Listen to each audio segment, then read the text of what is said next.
Hello everyone, welcome back. In this video, I'm going to show you how to configure the Virgin Media Hub 3 step by step.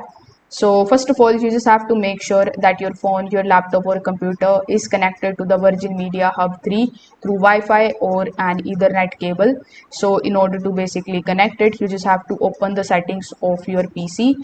Afterwards, in the search bar, simply search for Wi-Fi settings.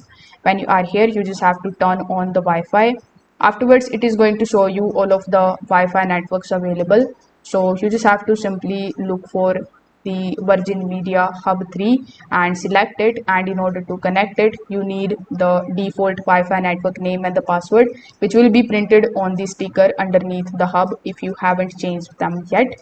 Now after doing so, you just have to simply open your web browser. Over here in the search bar, you need to simply search for this particular IP address, which is 192.168.0.1. Then you just have to hit enter. Now when you hit enter, you will be redirected on the Virgin Media Hub 3 login page, where you just have to do nothing but to just simply provide your login credentials, and you need to simply log in into your account.